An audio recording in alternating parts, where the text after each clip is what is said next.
So మరి ఈ రోజు ఎపిసోడ్ లో ఫస్ట్ ఆహా టీం నుంచి రాబోతున్నాడు మూర్తి.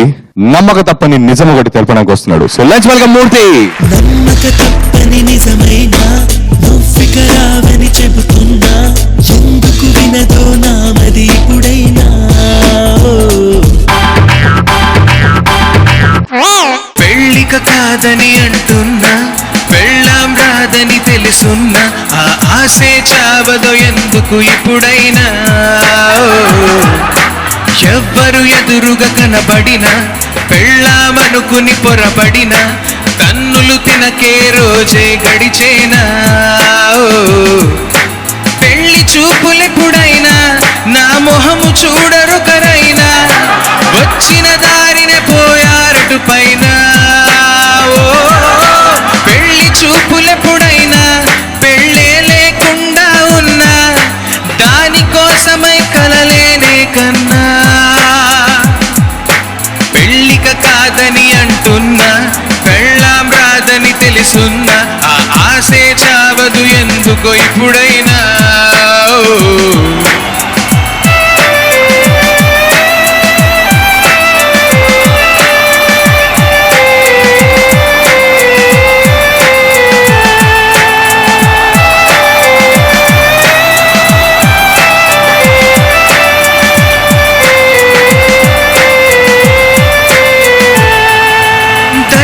సాయం కై పూజలు చేయించా ప్రసాదం తప్ప పాపలు రారని అర్థం అయిందే.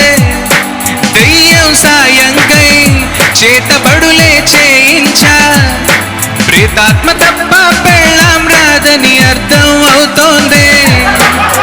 పూజారిని పిలిపించా జాతకమే చూపించా కుజదోషం ఉందని అన్నారే.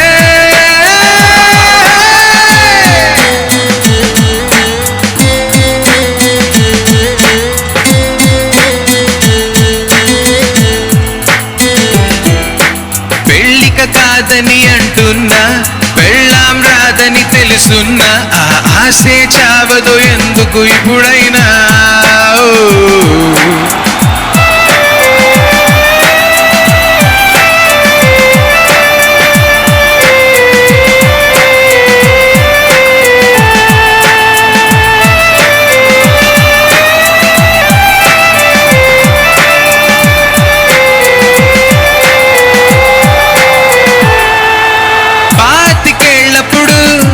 పెద్ద మగాణ్ణి నేనంటూ కట్నం ఇస్తే కాపురం అంటూ కటింగ్ కొట్టానే.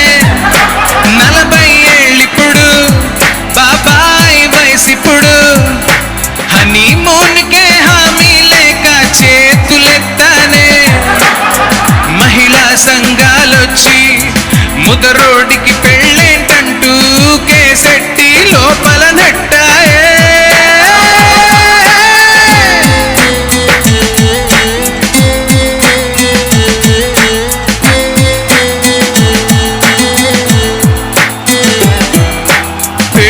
కాదని అంటున్నా పెళ్ళామసలే రాదన్నా ఆ ఆశే చావదు ఎందుకో ఇప్పుడైనా. ఎవ్వరు ఎదురుగా కనపడినా పెళ్ళామే అనుకుని పొరబడినా తన్నులు తినకే రోజు గడిచేనా.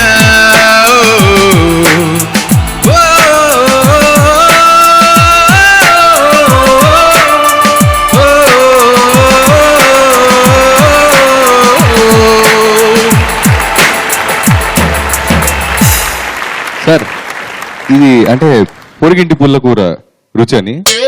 ఆ పొరుగుంటి పుల్లకు తన ఇంట్లో తోటకూర లేదు అసలు, అది కదా ప్రాబ్లం సార్. అదే నేను చెప్పేది ఏంటంటే పెళ్లి అయిన వాళ్ళకేమో అబ్బా పెళ్లి కాకపోతే ఎంత బాగుంటుంది, ఇంకా మంచి ఫ్రీడమ్ హ్యాపీగా ఇంకా బ్యాచులర్ హుడ్ ఎంజాయ్ చేసి ఉంటుంది. పెళ్లి కాని వాళ్ళకి పెళ్లి అయితే ఎంత బాగుండు అని ఉంటుంది. ఏంటి సార్ అది? ఆస్కార్ వైల్డ్ అనే ఆంగ్ల రచయిత ఆ విషయం చెప్పాడు. నువ్వు చాలా స్థాయికి ఎదిగివయ్యా. నేనా? వివాహం అనేది ఒక విచిత్రమైన వ్యవస్థ. పెళ్లి కాని వాళ్ళు దాంట్లోకి వెళ్ళాలనుకుంటారు, పెళ్ళైన వాళ్ళు దాంట్లోంచి బయటపడాలనుకుంటారు. నువ్వు ఆస్కార్ వైల్డ్ స్థాయికి వెళ్ళవు నువ్వు. Thank you sir, thank you. పెళ్ళైంది కదా వెళ్ళిపోయినా. అతను పర్ఫార్మెన్స్ నేను చెప్పాలంటే ఒక్కసారి ఆ లాస్ట్ లో ఆలాపన ఉంది, ఓ అని, అదొక్కటి పాడు.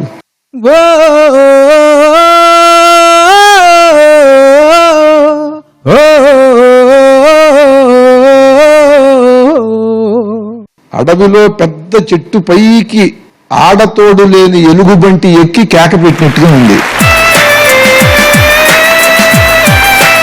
అద్భుతంగా పాడేవయ్యా. Thank you sir, thank you. 25 వయసులో కట్నం కోసం కట్టంగి ఇచ్చి అమ్మాయిల్ని దూరం చేసుకుని మంచి అమ్మాయిలు వచ్చినా కూడా పెళ్లి కూతుళ్ళుగా 40 ఏళ్ల వయసులో దీనాతి దీనంగా రోధిస్తూ పాడినటువంటి పాట చాలా మందికి సందేశం. చాలా బాగుంది, ఎంతో హాస్యం ఉంది దీంట్లో, తమాషా ఉంది. నువ్వు చాలా చక్కగా పాడావు. పెళ్లి గురించి మీ అభిప్రాయం ఏంటి? నన్ను ఎందుకు పోయి రాగుతారు, ఇంకా చాలా టైం ఉంది. అంటే ఇప్పుడు చేసుకోమని అనట్లేదండి, ఎందుకంటే భయపడుతున్నారు మీరు? అంటే మిమ్మల్ని చూస్తున్నాయి కదా. అరే నాకు పెళ్లి అయింది, ఓకే, అందరు రావాలి కదా మా క్లబ్ లోకి, మేము ఒక్కళ్ళమే ఉండాలా?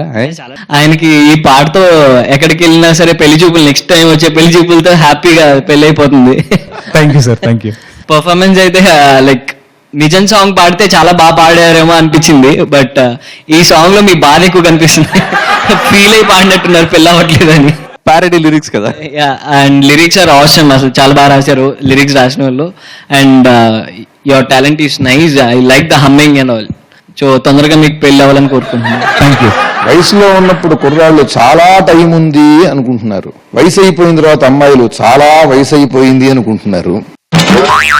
కనుక చాలా టైం ఉంది అని మాత్రం ఎవరు అనుకోకూడదు. దాని గురించి జాగ్రత్తగా ఆలోచించాలి, కొంత టైం దాని గురించి ఖర్చు పెట్టి. టైం గురించి డెఫినెట్ గా ఆలోచించి. Thank you so much judges. Thank you sir. Thank you sir.